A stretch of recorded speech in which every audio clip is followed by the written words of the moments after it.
Bismillahirrahmanirrahim. Elhamdülillah. Ve salatu ve selamu ala Resulillah. Meyrimdi jana rayımdı Allah Ta'lanın isminden başlayın.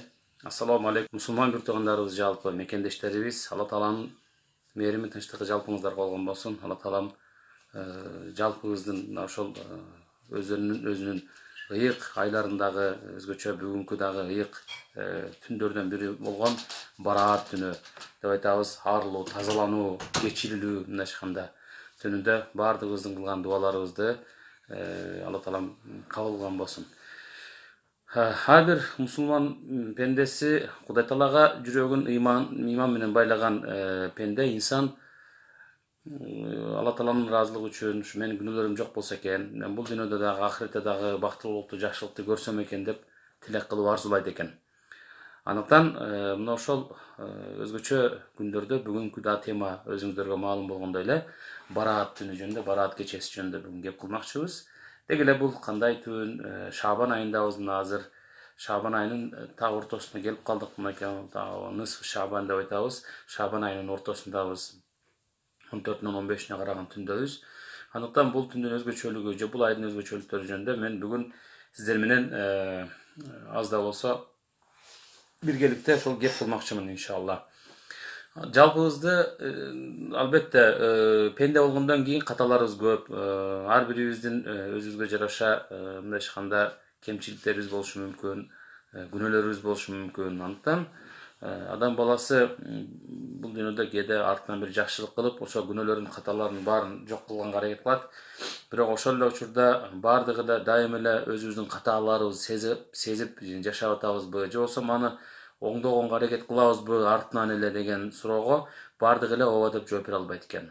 Ошондуктан Алла Таалам жылдын ичинде кээ бирки айларды берген.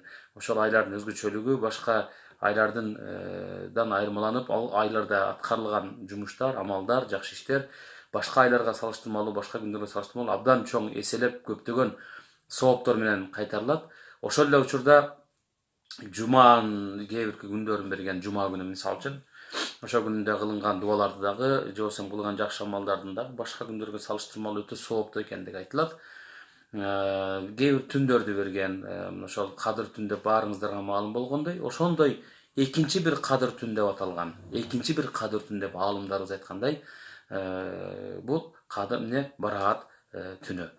Ошондуктан урматтуу агайын туугандар, бул кадыр түн деги эле ар бир жакшылыктын сообу 30.000 эсе сооптуу амалга менен кайта турган болсо, бул бараат түнүндө бүгүнкү түн 20.000 эсе көп сооп менен кайтарыла турган бир түндөрдөн. Эмне иштер десе, Кудай Таалага жаккан иштердин бардыгы. Бүгүн эгерде отуруп бир кичине Куранын ачып, бир канча аят окуп койсоңуз деле, ар бир тамгасына жөнөкөй күндөрдө 10дон сооп берген болсо, бул түндө элестетиңиздер 20.000ден сооп берет ар бир тамгасына деген маселе. Эгерде бул түндө бир китеп окусаңыздар, бул түндө бир инсандарга жакшылык түшүндүрүп айтсаңыздар, бул түндө бирибизге бир жакшылык кылдык, балким бир садака бердик, мындай айтканда, же болбосо күндүздөрүн бүгүн ороза кармап өткөргөн болсок, Алла Таалам ушунчалык деңгээлде көп эселеп сооптор менен кайтарат экен. Ошондуктан жөнөкөй учурда ар бир окуган Куранды айтып атабыз 10 сооп деп атабыз, бирок бул күндөрдө 10 сооптон дагы ашып өткөн, дагы көбүрөөк, эмне 20.000, 30.000ге чейинки сооптор бериле тургандыгы айтылат. Ыйык айларда өзгөчө Ражаб, Шабан менен Рамазан айы деп 3 айды айтабыз. Ислам дининде бул айлар өзгөчө ыйык айлар. Бул айлардын кириши менен пайгамбарыбыз бул айларга өзгөчө мамиле кылган. Ражаб айынын киргенден баштап пайгамбарыбыз Рамазандагы атмосфера кандай болгон болсо, ошону жашатканга аракет кылып, ороза кармап баштаган, баягы көп узатпастан туруп, ошол эле учурда Шабан айы кирген учурда дагы көбүрөөк ороза кармап пайгамбарыбыз ороза менен өткөргөндүгү айтылат да. Бул түндөрдө 10.000, 20.000 деген эсепке чейин сооптор жетет деп атабыз да. Бул түн кээ бирки аалымдарыбыз айткан эмесине ылайык 50 жылдык мисалы үчүн бар ибадат өкүмүнө болгон бир түн дейт да.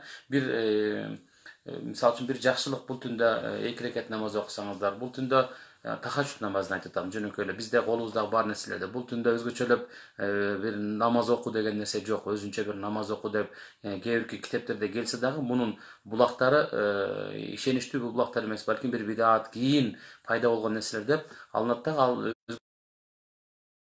нерсени биз айтпайбыз, жөн гана айтабыз, бул түндөрдө дагы көбүрөөк сиздердин колуңузда бар. Эгерде ушул күнгө чейин каза намазы болгон болсо, келиңиздер каза намазы окуйлу деген маселе. Бул түндө дагы эмне кылабыз десеңиздер, Куран окулуш керек, тахажжуд намаздары окулса болот. Мисалы үчүн жок дегенде түндүн бир бөлүгүн жандуу уктабастан өткөрүү деген нерсе.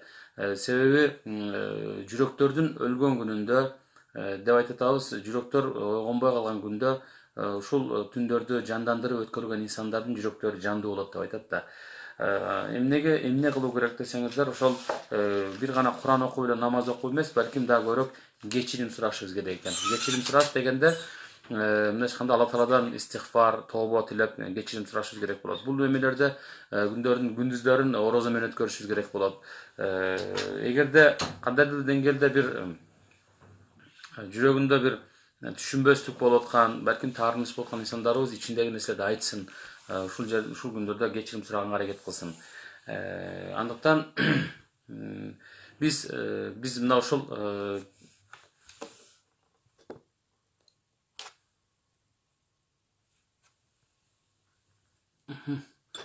ногул эмебиз.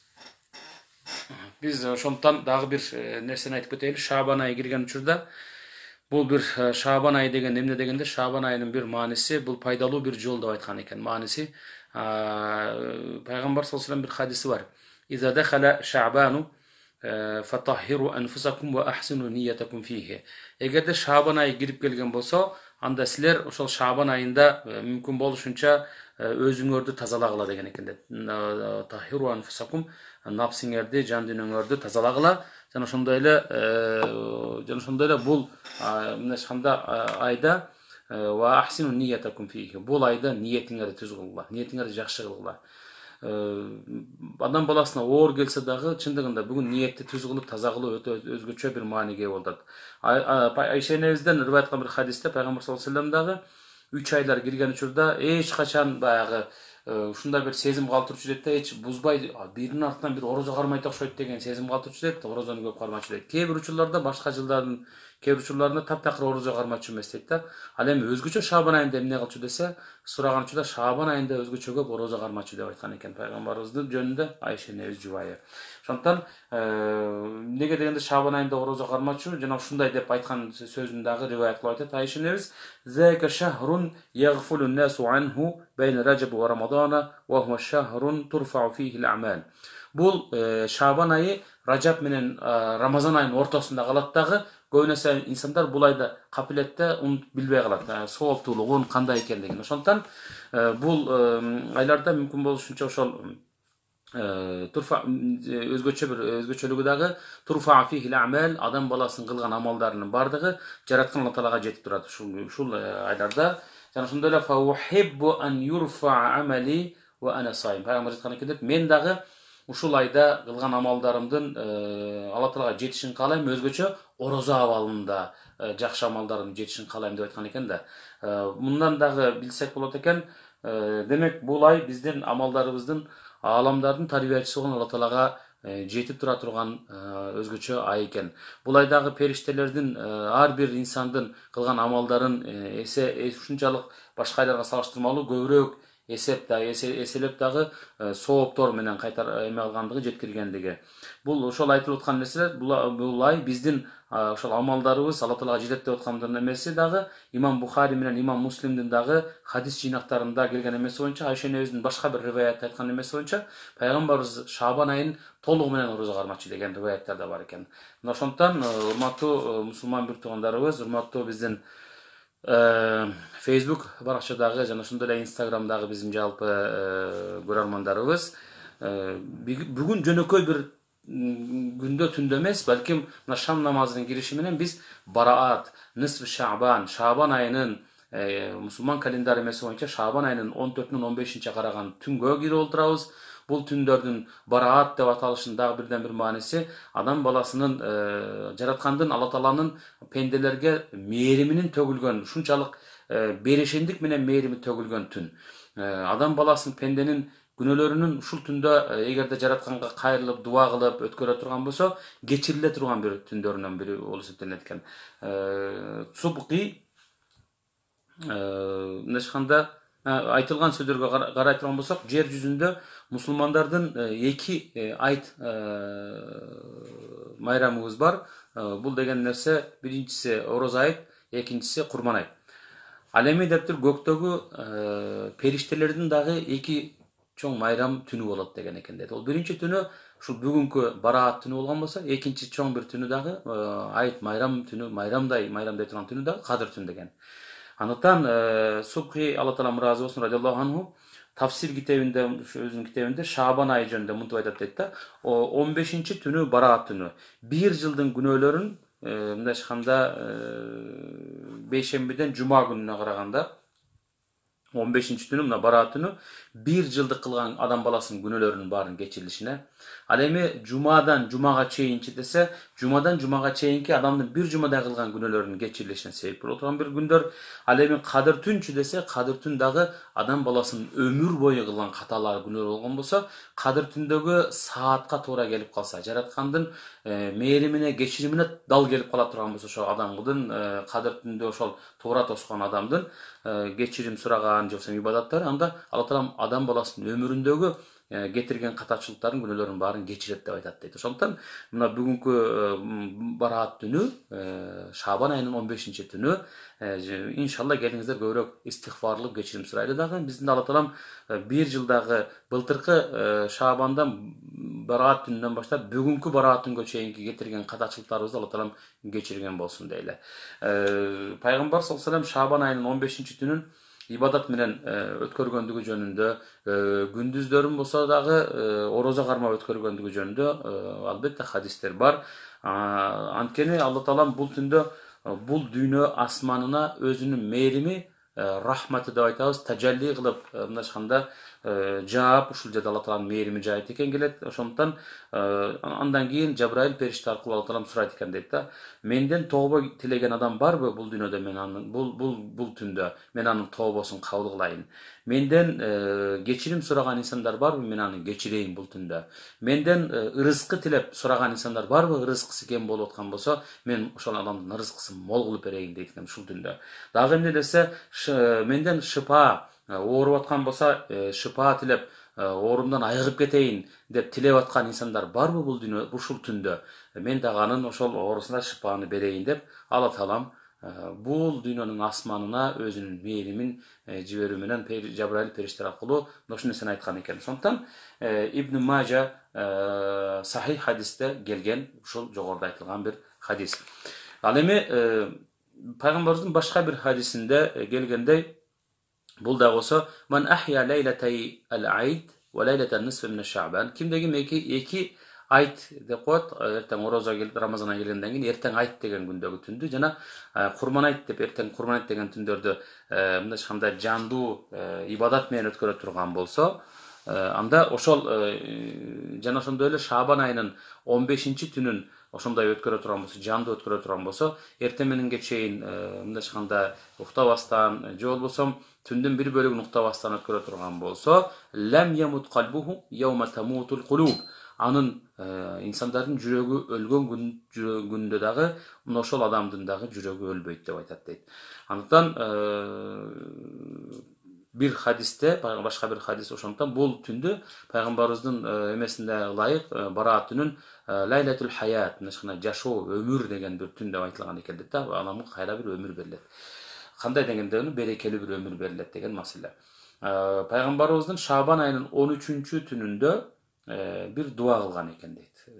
Дуасында ушинтип айткан экен дейт. Алла Таалам ушул менин, о Аллахым, ушул менин үммөтүмө шафаат акыны мага насип кылгын деп сураган учурда, Алла Таалам 13-чү бараат эмес, Шабан айынын 13-чү түнүндө, 14-түнүнө караган түндө эмне кылган экен? 3/1 үммөтүнүн 3/1-ине макулдугун берген экен дейт. Эртеси күнү 14-чү түнүндө пайгамбар саллаллаху алейхи ва саллям дагы сурап, Аллахым мага үммөтүмө шафаат кылууга укук берген, уруксат берген, мүмкүнчүлүк берген үммөтүмдүн баарысына дегенде 3/2-сине уруксат берген экен дейт. Качан гана ошол бараат түнү деп айткан бүгүнкү Шабан айынын 15-чи түнүндө дагы кол жайып дуа кылып, о Аллахым, менин үммөтүмүн бардыгында кепилдик сураганга шапаат деген нерсеси бул Алла Тааланын менен Алла Тааланынга барып Алла Таалам кыямат күнүндө пайгамбар саллаллаху алейхи вассалам суранып, менин урматыма деп мен кепилдик өтөйүн ушул үммөтүмө, ушул пендеме деп кепилдик сураган, шапаат сураган нерсеси. Шапаат сураган учурда Алла субханаху таала 15-чи бараат, ошол Шабан айынын 15-чи түнүндө, бараат түнүндө толук шапаат акысын берген экен дейт. Мына ошондон мына ошол түн дагы өзгөчө бир мааниге ээ. Башка бир аталышта дагы Лайлатул Бараат деп бараат түнү деп аталса, мына ошол шафаат берилгендик үчүн пайгамбарыбыз толук шафаат, үммөтүнүн бардыгын шафаат кылат иншалла. Мына ошондуктан Лайлатул Шафаа деп шафаат берүү түн деп айткан экен дейт. Bir emede dagı şunu aytat Peygamberimizin başka bir hadisinde İnnallaha la yattali'u leyleten nisfi mineşşa'ban ila ibadihi feyaghfiru li ehli'l ardı illa raculeyni müşrikun aw muşahinun. Allah Teala Subhanahu ve Teala uşul Şaban ayının 15-ci tününde pendelerge kullarına nazar salıp ondan keyin uşul жерден yalat deyt bul dünyadagi büt pendelerin bardığını özünün meğerimin berip geçirimin jiberip geçiret deyt da. Bir gana ошол Алла Тааланын geçirimine эки түрдүү инсан элешпей калат дейт. Кандай десе, биринчиси бул дагы болсо биринчиси Кудай Таалага шерик кошкон инсан мушрик деп айтабыз. Экинчиси мушахин деп айтылат. Бул дагы болсо мусулмандардын арасында бөлөк салган, дайыма ниети жаман болгон, уруштурган, чабыштырган bir insandın Алла Таалам бул түндө дагы, бул түндүн берекетинен ал адам дагы пайдалана албай калат деген маселе. Андыктан ошол хадиске карап бул түндү дагы өзгөчө мындай айтканда Лайлатул Магфира деп кечирим түнү деп жактары бар экен. Урматтуу агайын туугандар, чындыгында бул түндүн өзгөчөлүгү неде десе, 3 айлардын ортосунда болгондугу. Rajab менен Рамазан айынын ортосунда Шабан айы болуп аткат. Ошол 3 айлардын дагы Шабан айынын дагы ортосунун дагы тең жарымында дагы 15-чи түнү деп айтып атабыз. Бул дагы бараат түнү. Ошондон өзгөчөлүгү дагы ушул өзгөчөлүгү болгон биринчиси, экинчиси тафсирлерде келгендей Курандын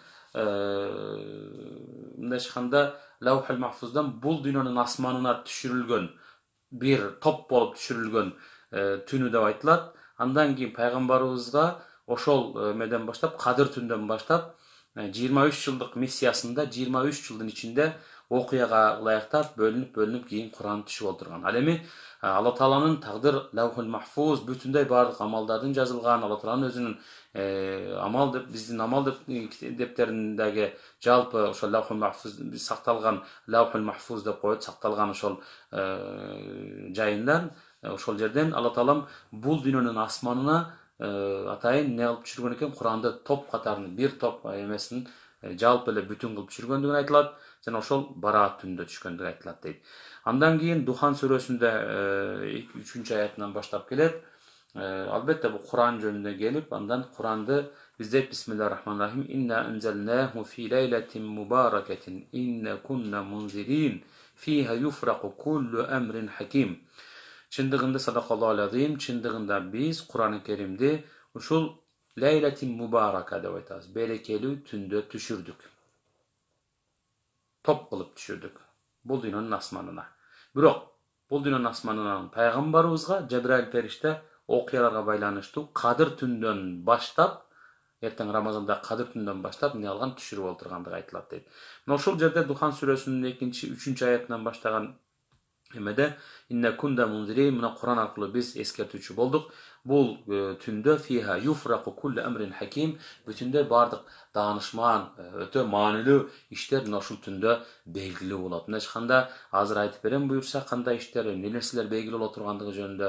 Мына ушул түн өзгөчө бир түн деп атканымдан, анын өзгөчөлүгү эмнеде, эмне үчүн бараат түнү деп бүгүн белгилешибиз керек дегенде, биздин кыла турган амалдарыбыздын бардыгы, бизге байланыштуу тагдырыбызга байланыштуу нерселердин бардыгы мына ушул түндө жазылат экен. Кийинки жылкы бараат түнүнө чейин ким жашайт, ким калат, мисалы үчүн кимдин рызкысы кенен болот, ким байып кетет, ким кедей болот, кимдин жана башка сыяктуу мына ошондой адамдын тагдырына, жашоосуна байланышкан, бул жашоого байланышкан нерселер мына ушул түндө бүгүн эмне кылынат экен, аныкталып бериле тургандыгы айтылат дейт. Мына ошондуктан бул Духан сүрөсүндө бул аятты негизде кадыр түнгө түштү деп айтылса дагы, көпчүлүк аалымдарыбыздын, тафсир аалымдарынын, тафсир китептеринин көпчүлүгүндө дагы бул жок, Бараат түнүнө арналып, Бараат түнү жөнүндө айтылган бир кеп деп, ошо Куран аяттары жөнүндө айтылган экен дейт. Мына ушул жердеги аят Духан сүрөсүнүн 3-аятынан 2-3 аятынан башталган аяттар. Ошондуктан жылда Шаабан айынын 15-inde өзүңүздөргө маалым болгондой эле, мисалы үчүн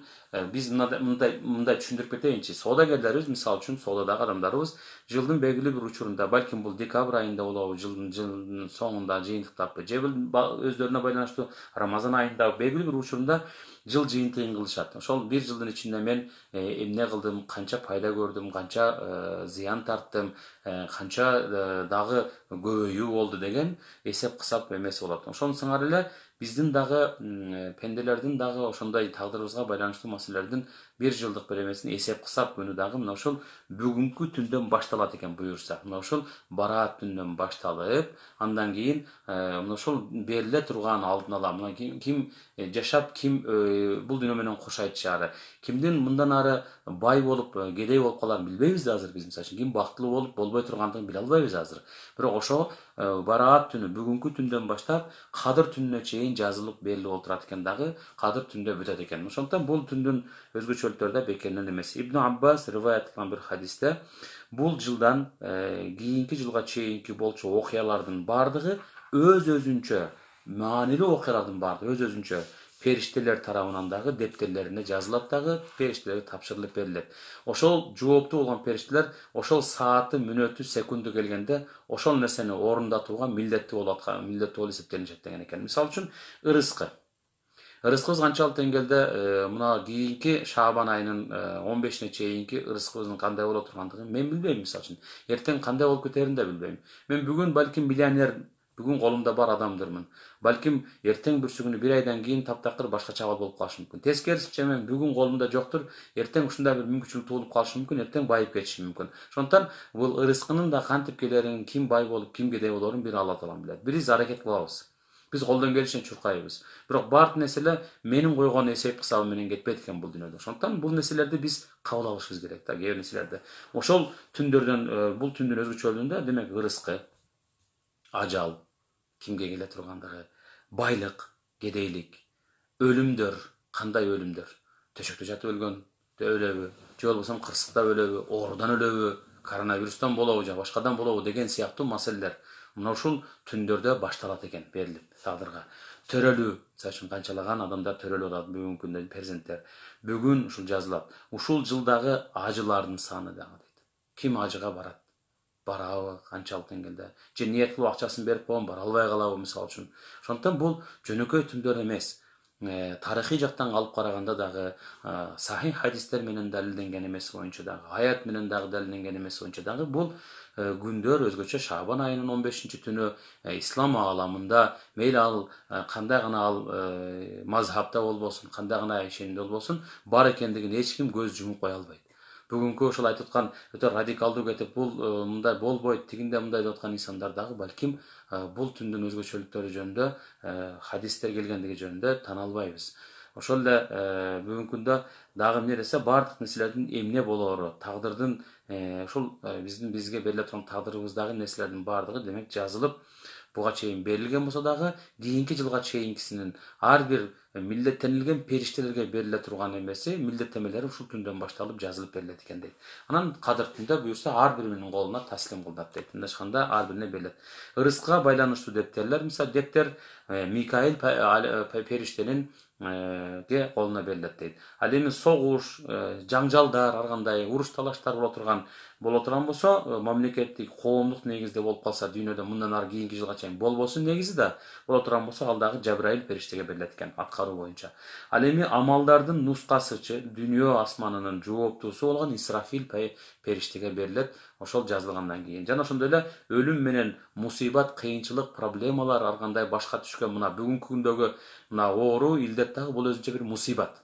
Мына ушул мусибат дагы өзүнчө бир өлүм сыяктуу эле чоң бир адам баласынын, адамзаттын башына келген бир дарт болуп эсептелип атат. Ушул дагы кандай болотундан ары, кайсыл айга чейин болот же кайсы жылга чейин боло тургандыгы жөнүндөгү нерсе маалыматтар бүт баардыгы Азраил периштеге берилет экен дейт. Фахруддин ар-Рази айткан эмесине караганда, бул дептерлер тартиптешип, иреттешип, Бараат түнүнөн баштап Кадыр түнүндө толук талып бүтөт дагы, ар бир дептер ээлерине берилет деп айткан экен дейт. Кур'ан-ы Карим мына ошол Лаухул Махфуздан бул дүйнө асманына топтон дедик түшүрүлөт. Туура кабыл алыңыздар муну. Ал эми аны ошол мындай айтканда Кадыр түн эмесинен баштап чындыгында келген учурда инсандардын тагдырына ушул орундалуу бир эмесин ар бир периште өз мойнуна алат экен дейт, иншалла. Кадыр түнүндө албетте пайгамбар саллаллаху алейхи вассалам биринчи жолу баягы бирден аяттарды, мисалы үчүн биринчи аят Икра деп түшкөн болсо, мына ошол аяттан башталып, анан 23 жылдын ичинде пайгамбар саллаллаху алейхи вассаламга түшүрүлүп атпайбы? Ошондуктан Бараат түнү момун пенделерге тазаланып, акталып, аруланып, мындай айтканда күнөөлөрдөн арылуусуна бир өтө чоң бир мүмкүнчүлүк туула турган бир түндөр экен. Андыктан биз ушул түндөрдүн мүмкүн болушунча пайдаланып калганга аракет кылышыбыз керек, урматтуу агайын туугандар. Бул түндүн аталыштарынан Лайлатул Мубарака, Лайлатул Бараат, Лайлатул Рахма деп айттык. Мисалы үчүн бул деген нерсе мээрим түнү, бул деген нерсе берекелүү түн, бул деген нерсе күнөөлөрдөн арылуу, тазалануу түнү деп айтылабыз. Ошондон бул эменин түндүн 5 өзгөчөлүгү бар. Бул 5 өзгөчөлүгү кайсылар дей турган болсоңуздар, бүт даанышман же өтө маанилүү иштердин баардыгынын ушул түндө бөлүнүп берилип баштагандыгы. Экинчиси, башка учурга салыштырмалуу бул түндүн дагы башка түндөрдөн, башка күндөрдөн айырмаланган жагы сооптуу жагы көп болгондугунда. Бир кылып аткан амалыңыздын 20 000 эсе көп сооп ала турган мүмкүнчүлүккө ээ болуп атасыз. Үчүнчүсү, бул түндүн өзгөчөлүктөрүнүн дагы бирөөсү Алла Тааланын мээриминин бул ааламды, адамзатты курчап алгандыгында. Алла Тааланын мээрими бүгүн болуп көрбөгөндөй, ушунчалык деңгээлде кандай эле аспандан жамгыр тамчылап жайт, бирок абдан көп жайт го. Ошондой андан да көп болуп Алла Тааланын мээрими бүгүн жайт экен. Андыктан бул түндө жөн эле уктап өткөрүү менин оюмча жакшы эмес. Бул түндө жөн эле капилетте болуп гана ар бир адам өзүнүн напсисине эмне кааласа ошону кылып өткөрүү да бул дуруз эмес деп ойлойм. Келиңиздер пайдалуу өткөрөлү. Жашообуз ансы деле кыска, өмүрүбүз кыска. Ошо кыска өмүрдүн ичинде өтө 20 жыл, 20 000 эсе көп соопту атабыз. 50 жылдык ибадат кылгандын сообун бир түндө алып атасыз. Ал эми Кадыр түндө болсочу 83 жылдык адам баласынын өмүрүндө, 83 жыл өмүрүндө 1000 айдан артык деп атат да, 83 жылдык адам баласынын өмүрүндө кыла турган нерсе, балким кээ бирибизге 83 жыл жетпейт, Кадыр түндө ошондой сооп берилет экен. Бир түндө кылган бир жакшылык, бир садака, бир 2 рекат намаз, бир каза намаз, бир Кур'ан окуу, бир китеп окуу, бирөөгө жакшы нерсени айтуу, ошончолук деңгээлде 83 жыл бою токтобостон ошол амалды кылган менен барабар дейт. Бул Кадыр түнгө байланыштуу. Ал эми бул түндө десеңиздер, бул түндө 50 жылдык ибадат өкүмүндөгүдөй соопко ээ болот деп атат да. Андыктан ушул эмени жакшы өткөрөлү. Үчүнчүсү ошол экен. Төртүнчүсү, Алла Тааланын кечирим мээриминин, райымынын ушул түндө көбөйүшү. Кечирими ушул түндө болуп көрбөгөндөй инсандар. Кээде биз мындай айтабыз го, пендеден шектениши мүмкүн. Бул мени кечирбейт го деп айтышыбыз мүмкүн. Биз пендебиз, кемчиликтүүбүз, кек сактайбыз, башка кылабыз. Бирок жараткан Алла Тааланын мээриминен эч качан шектенбешибиз керек. Алла Тааланын кечирими бүгүн болуп көрбөгөндөй мол, болуп көрбөгөндөй берекелүү бүгүнкү күндө кечирим. Ошондуктан келиңиздер кечирим сурап калайлы. Келиңиздер Алла Таалам астагфирулла, кечирип койгон Аллахым деп көбүрөөк кылган каталарыбыз, күнөөбүз үчүн кечирейин сурайлы. Бешинчиси, пайгамбар саллаллаху алейхи вассаламга толук шапаат укугу берилгендиги мына ушул түнгө байланыштуу бир жагдайлардан бирөөсү болуп эсептелет экен дейт. Андыктан бул түндүн мына айтканда бул түндүн берекесинен пайдалана албай калган инсандар да болушу мүмкүн белсе, болушу мүмкүн экен дейт да. Бул түндүн Шабанын 15 түнү кандай түн экендигин билбейсиңби деп, мисалы пайгамбарыбыз дагы бир күнү түнү ошол туруп, андан кийин бир учурда дейт ибадат кылып атканын көрөт Айша энебиз, анан саждага кеткен учурда токтоп калат көпкө дейт. Ошол учурда пайгамбар саллаллаху алейхи вассалам дуа кылып аткандыгын угат дагы. тирүү экен деп башта билбейт, анан кийин барып акырын жанына барып караса пайгамбарыбыз саждада дуа кылып аткан экен дейт да. Андан кийин ошол эле кийин чыгып пайгамбар саллаллаху алейхи вассалам дагы кайрылып ушул түндүн өзгөчөлүгү жөнүндө, бул бараат түнү жөнүндө билбейсиңби деп сурагандыгы, мисалы үчүн бир Айшени өзгө эмес, Хумейрага дагы айткан сөзү бар пайгамбар саллаллаху алейхи вассаламдын, бул түндүн Шабан айынын 15 түн экендигин билбейсиңби деп айтат дейт. Ошондо бул түндө дейт Алла Таалам, Алла субханала таала бул түндүн өзгөчөлүгү пайгамбар ушундай айткан экен өзүнүн хадисинде. Бул бараат түнүндө Бани Калб деп айтабыз. Бани Калб уруусунун, бул уруу, чоң бир уруу. Бул уруунун өзгөчөлүгү абдан көп кой бакышкан. Койлордун да көп болгон, көп санда башка урууларга салыштырмалуу. Бани Калб уруусунун дейт койлорунун түгүнчөлүк канча түгү болсо санынчалык бул дүйнө жана ошол бул дүйнөгө келген, өткөн жана бул дүйнөдөгү инсандардын күнөөлөрүн Алла Таалам кечирет экен дейт да. Карабайсыздарбы, канчалык деңгээлдеги бир чоң бир кечиримге Алла Тааланын мээримине дуушар боло турган бир өзгөчө күн. Бирок ошол ушундай кереметтүү, ушунчалык деңгээлдеги мыкты мүмкүнчүлүктөргө кыска бир түндө, бир түндүн ичинде балким 50 жылдык ибадатка тете боло тургандай, соопко жете турган бир мүмкүнчүлүктү 2 рекат намазыңыз менен эле, балким ошол эле окуган Кураныңыз менен эле, ошол эле эмелер менен ошончолук деңгээлде көп ишти кылып аткандай соопко жете турган түндө, ушул түндүн берекесинен 4-5 инсандар пайдалана албай калат деп айтат. 6 түрдүү инсандар пайгамбарыбыз айтат хадисинде. Биринчиси дейт, дайыма аракты таштабай ичкен инсан дейт. Мындай айтканда, аракты дайыма мындай артынан кууп ичкен инсан деп айтайлычы. Аны кантип айтабыз, биздин жаңы тилмен айтканда билбейм, ар кимиңиздер өзүңүздөр баа бериңиздер, бирок ошондой артынан сая түшүп ичкен, аракты таштабаган инсан. Бул ушул түндүн берекетинен пайдалана албай калат экен. Экинчиси, ата энесинин жүрөгүн ооруткан инсан. Ар кандай себептерден улам, бул жеке катуу орой тил менен ооруттугу, же мамиледе адилеттүү боло албай калып жүрөгүн ооруттугу эненин. Ошондой инсандарда бул түндүн берекетинен, сообунан куружалак кылат деп атат. Үчүнчүсү, дайыма зына кылган, зына деген никес карым катнашка баруу эмесин адат кылып алган, андан эч ажырабай, тооба кылып кайтпай жүргөн инсан, адатка айланып алган инсан бул түндүн дагы берекетинен пайдалана албайт экен. Төртүнчүсү, дешканда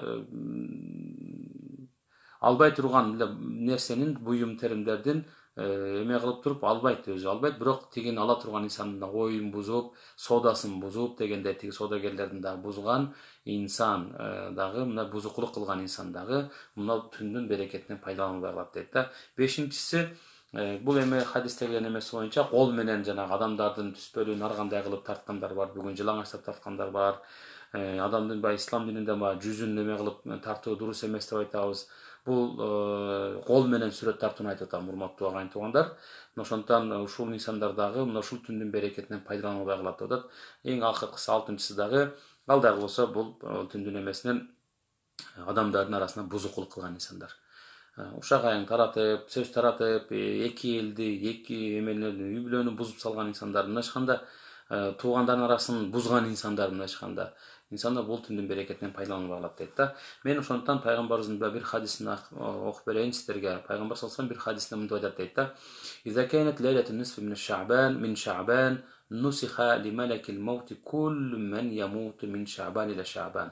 Шаъбан айынын 15-түнүндө Азраил периштеге кийинки Шаъбанга чейинки өлө турган инсандардын ысымдары билдирилет экен. Кийинки Шаъбанга чейин, кийинки Шаъбан айына чейин, 2021-жылдын Шаъбан айына чейинки өлө турган инсандардын ысымдары берилет экен дейт. Wa inna al-abda la yaghrisu al-gharsa wa yankihu al-azwaja wa yabni al-bunyana. Ал эми адам баласы дейт, эч нерсе болбогондой дейт, бир жактан карасаң дарак эгип атат дейт. Кабары жок да адамдын, тагдырдан каякта кабары болсун адам баласынын. Дарак эгип атат дейт, үйлөнүп атат дейт, бирөөлөр үй куруп атат дейт. Бирок ошол эле учурда wa inna ismuhu qad nusikha fil mauta. Бирок ошол эле учурда ошол адамдын кийинки жылга чейинки өлө турган инсандардын тизмегинде аты бар экендигинен кабары болбой калат дейт. Мына ошол хадистин уландысында вама янтазиру бихи амалакул маути илля ан ю'мара бихи файяқбидуху. Азраил периште өзүнө берилген эң акыркы буйрукту эң акырына чейин күтөт, андан кийин тиги адамдардын кимисинин жанына алыныш керек болгон болсо жанын алат деген экен дейт. Ошондуктан бул түндү дагы тагдыр түнү деп айтып койгон. Тагдырыбызга эмне жазылган ошону көрө турган бир түн экенбиз. Бирок биз дуа менен пайгамбарыбыз ушул күндө өзгөчө бир дуа кылган экен. Кыска эле бир дуа. Ошол дуаны мен кыргызчасын гана айтып берейин, урматтуу агайын туугандар. Ал дагы болсо эмне дуа десеңиздер, о Аллахым, эгерде атымды бактылуулардын дептеринде деп болгон болсо, Алла Таалам сенден сураймын, анда ошо бактылуулардын дептеринде калсын. Ал эми менин атым, менин ысмым бактысыздардын, кыйроон болуучулардын дептеринде боло турган болсо, анда өзүң айткансың, ошол жокту бар кылган, өлүмдү берген да өзүңсүң, жакшыны жаман кылган, жаманды жакшы кылган дагы, жүрөктөрдү өзгөртүүчү менмин деп айткансың, өзүңө таянып, мээримиңе таянып айтам, суранамын, эгерде атым бактысыздардын дептеринде боло турган болсо, анда ал жерден менин атымды өчүрүп койгун деп дуа кылган экен. Ошондуктан биз дагы бүгүн, урматтуу агайын туугандар, билип болбойт, тагдырыбызда кантип жазылганын биле албайбыз, бирок биз тилек кылайлы, биз дуа кылайлы. Балким биз кылган чын дилден кылган дуаларыбыз бүгүнкү түндүн урматында өзүбүз үчүн, элибиз үчүн, үй бүлөбүз үчүн, жакындарыбыз үчүн, ооруп аткан инсандарыбыз үчүн, адамзат үчүн, бүгүнкү мына башка келген мусибаттар үчүн, мына ушул нерселерди Алла Таалам кийинки мына эмеде, кийинки жылдын эмесине чейинки тагдырыбызда жакшы болуп жазылыш үчүн Алла Таалам бизге ошол оорулардан шыпа берген, элибиз аман болсун, журтубуз аман болсун, динибиз бекем болсун, ислам динибиздин байрагы дайыма желбиреп жогору турсун, мамлекетибиздин да байрагы дайыма желбиреп жогору турган болсун, ооруп аткан инсандарыбыз бат айыгып кетсин. Өзгөчө мына акыркы учурларда кирип аткан бул илдет сыноо биз үчүн, мусибат биз үчүн чоң бир сыноо болуп атат. Көптөгөн инсандарды жакшы жагына, пайдалуу жагына дагы түрткөн болсо, ошол эле учурда туура эмес, мындайча айтканда ар кандай паникага, коркууга алып бара турган жактарда болгондуктан биз жакшы жагынан дуа кылып тилек кылайлы. Алла Таалам баарыңыздардан ыраазы болгон болсун. Мына ушул бүгүн иншалла атайын Куран хатым кылып окулуптур, бүтүптүр. Андыктан ошол Куран хатымдын дагы дуасын азыр бир аздан кийин кылабыз. Мен ага чейин мен сиздер менен дагы бир хадисти, пайгамбар саллаллаху алейхи вассаламдын дагы бир хадисин бөлүшкүм келип отурат. Алла субханаху тааладан Алла Тааланын мээримин тилеп, Алла Тааланын жакшылыктарын баарын тилөө менен биргеликте сиздерге дагы жакшылыктардын баарын Алла Таалам каалап кетмекчимин. Бул хадис мен дайыма айтып жүргөн эле сабактарыбызда хадистерден бирөөсү لأن من فتنة السراء أخوف عليكم من فتنة الضراء إنكم ابتليتم بفتنة الضراء فصبرتم وإن الدنيا حلوة خضرة. Жами الصغير китебинде келген эме боюнча пайгамбар саллаллаху алейхи вассалам бир хадисинде мынтип айтат дейт: силер үчүн жетишпегендик, кедейлик, же болбосо жокчулук деп айтсак да болот, жокчулук фитнасынан дагы көбүрөөк ошол эле молчулуктун фитнасынан, азгырыгынан силер үчүн корком деген экен, үммөт үчүн. Себеби эгерде жок болгон болсо, жокчулуктун бир сыноосу, фитна дегенде сыноосу, бул аны менен силер сыналдыңар, жанагы кантип сабырдуу болушуңар керек экендигин билесиңер. Ал эми молчулуктун фитнасы, сыноосу кандай десе, молчулук деген нерсе баардык жетиштүү болуп атат.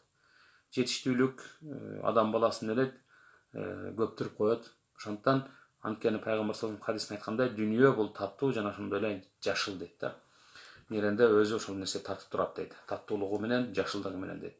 Өзүнө абдан тартып тургандыктан адам баласынын көпчүлүгү мына ошол молчулуктун, барчылыктын сыноосуна дагы көбүрөөк алдырып коюшу мүмкүн. Андыктан бүгүнкү азыркы жагдай, урматтуу агайын туугандар, сабырдуу болуңуздар деп атканымдан максат, бүгүн убактылуу, балким кичине жетишпегендик бир эмесине кирип атабыз, убактылуу деп айтайлы. Бул күндөрдө өтүп кетет иншалла. Эч кайгырбаңыздар. Бул күндөрдө өтүп кетет. Бирок ушул күндөрдөгү ийгиликтүү, сабырдуулук кылып өткөн инсандар, сабырдуулук дегенде сабырды мен буга чейин көп сабактарымда айттым, жолдорун издеп таптакыр нааразы болбой тагдырга өткөрө тургандай инсандар, бул күндөрдүн дагы мына ушул убактылуу ушул сыноо болуп атат азыр. Мен эми бул күндө кичине мурдагыдай 4 маал тамак жей албасам дагы, жок дегенде 2 маал тамак жегениме шүгүр дей турган болсо, мурда мол эт менен тамак жеп көнүп калган жаныбыз бүгүн этсиз да тамакка деле көнөт турбайбы деп көнгөн болсок, мисалы үчүн тигиге нааразы болуп, буга сөгүнүп, тигиге нааразы болуп, муну айтып, тагдырга наалат кылыштын ордуна тескерисинче баарына шүгүр деп өткөрүп алган болсок, мен ойлойм эртең жакынкы эле күндөрдө, жакынкы эле айларда иншалла кайра мурдагы абалыбызга келебиз. Бирок коркконубуз келгенден кийинки кайра эле ошол молчулуктун, барчылыктын, бардар жашоонун, тойлор менен коштолгон, ысырапкерчиликке алып бара тургандай жашоо менен эмес, ошо бардарчылыктын да сыноосунан алдын алып, бүгүнкү күндө келиңиздер ойлонолу да, бүгүн Алла таалам ошо бизге кандай байлыкты рызкыны туш кылган болсоң, Алла таалам менин ыйманымдын, сабырдуулугумдун, күнөөгө батпашым керек болгон эмемдин деңгээлине жараша мага байлыкты, дүйнөнү насип кылгын деп сурайлы дагы. Молчулукту көп сурай бербестен, тескерисинче кээде ошо мол, көп болгон рызкыга мен даярмынбы, жокпу деп өзүбүздү сурайлы. Эгер даяр болсок, ал нерсени көтөрө ала билген болсок, көбөйүп кетпей турган болсок, анда биз берсин да Алла таалам берсин, ашыкчасы менен берсин. Себеби бүгүн ошондой берешең колдорго, садака кылып аткан, зекетин бере турган бир туугандарыбызга бүгүн азыр элибиз муктаж. Ичинде өтө кедейлер бар, мискиндер бар, анын ичинде бир күндүк тамак ашы болгондор бар. Бирок ошол эле учурда жөнөкөй жашоодо балким айлыгы бар, жумушу бар, бирок убактылуу азыр иштебей калгандан улам тамак ашка жетпей аткан бир туугандарыбыз жок экенин эстен чыгарбаңыздар. Келиңиздер, ошондуктан мына ошол Адеп Башаты уюм аркылуу, андан сырткарыда толтура башка уюмдар, Алла ыраазы болсун, жардам берип аткандардан, бүт бардыгынан, ишкер агаларыбыздан Алла ыраазы болсун, элден Алла ыраазы болсун. Ошол фонддагы артта калбастан ошо жардам колун узатууда топтоп, ошону муктаждарга, муктаж дегенде мындай намыстанбайлы, убактылуу муктаж болуп атасыздар. Убактылуу муктаж болуп аткан бир туугандарыбызга жеткирип туруу биздин атуулдук, мекендештик бир милдетибиз деп, мусулмандык милдетибиз деп билишибиз керек деп ойлойм. Андыктан четте калбастан бул иште дагы активдүү катышып беришиңиздерди суранабыз. Бул аркылуу дагы көп маалыматтар кетти, жардам колу узатылып аткан ошол Элим Барсың фонду дагы, ошол эле араб туугандарыбыз дагы Алла ыраазы болсун, ошол эле Санабил жана башка Салам фонддору бүт бардыгы эл үчүн абдан сонун ушул кыйын кезеңде, мамлекет да кичине кыйналып аткан кезеңде жардам кылып, жардам берип аткандыгы менин оюмча мыкты чыныгы биздин мусулмандык милдеттерибизде орундаткандыгыбыз. Андыктан Алла таалам араңарды деген экен дейт да, бели бүкүрөйгөн аксакалдар болбогондо, жана кичинекей ымыркайлар болбогондо, асмандан жамгыр жаагандай балелер жаамак дейт. Бүгүн дүйнөнү карасаңыздар, мен деген абдан чоң мамлекеттер чындыгында белдери бүгүлүп калды, кыйналып калды. Коом катарында, эл катарында аргабыз кетти деп атат. Бирок ошол эле учурда бүгүн өзүбүздүн мамлекетти карасак, мамлекетибиздин айткандарына башчыларыбыздын кулагын кулак төшөп, чыкпа десе чыкпай турайлы, келиңиздер. Сабырдуу болойлу, келиңиздер. Эмне? Себеби бизде бели бүкүрөйгөн аксакалдарыбыз бар, дуа кылып аткан, ыйлап дуа кылып атат. Ыңаалаган ымыркайларыбыз бар, алхамдулилlah, Кудайга шүгүр. Ошолордун урматында анан жүрөгү таза, ыймандуу, ыхластуу биздин ага эже бир туугандарыбыз бар экен, инилерибиз бар экен, карындаштарыбыз бар экен. Ошолордун урматында Алла таалам иншалла биздин Кыргызстаныбызды, мына ошонун катарында Орто Азиябызды, дүйнөдөгү көптөгөн мусулман бир туугандарыбызга дагы жалпыларына иншалла бул орунду жеңил кылып өткөрөт деп ойлойбуз. Иншалла бул күндөр өтө жакын. Жеңебиз буюрса биз бардыгыбыз ынтымак биримдик менен. Андыктан иншалла келиңиздер, анда эмесе абдан көп дуа тилек кылып, хатымда менин атама, менин иниме, менин эжеме, менин бир тууганыма мындай айтканда дуа кылып койсоңуздар деп суранышыптыр. 2000ден ашуун ысымды окуй берсем таң атып кетет экен. Андыктан туура түшүнүү менен кабыл аласыздар деген ойдобуз. Ар бириңиздердин атыңыздарды Кудай таалам көрүп турат. Аны тизмектеп дагы мен сурандым, жетекчи ушул фонд жетекчи жигиттеринен дагы тизмектеп да чыгарып койгула дедим. Ошол фонддун эмесинде дагы ушул Facebook аркылуу болсун, ошонун буйртма бергендер, ушул дуа кылып койсоңуздар деп хатымды окушуп берген инсандарыбыздан Алла таалам ыраазы болсун баарыңыздан. Чындыгында жакшы хатымга активдүү катышып окуп атасыздар иншалла. Бүгүн да кезектеги хатым дуасын кылып, иншалла биз биргеликте элибизге, журтубузга, өткөндөрүбүзгө рахматына алган болсун дейли. Алла таалам аз да болсо ошол бүгүнкү Шабан айынын 15-түнү жана ошондой эле анын ичиндеги Бараат кечеси түнү жөнүндөгү, анын өзгөчөлүгү жөнүндө кеп ийгилик кылууга аракет кылдык. Эгерде пайдалуу болгон болсо ал Аллахтан, эгерде жеткире албай аткан болгон болсок ал да менин кемчилдигим деп билиңиздер. Ошондуктан баарыңыздардан алдын ала кечирим сураймын. Жана ошондой эле сиздерге эки дүйнөнүн бактылуулугун каалап кетмекчимин. Ассаламу алейкум ва рахматуллахи ва баракатуху.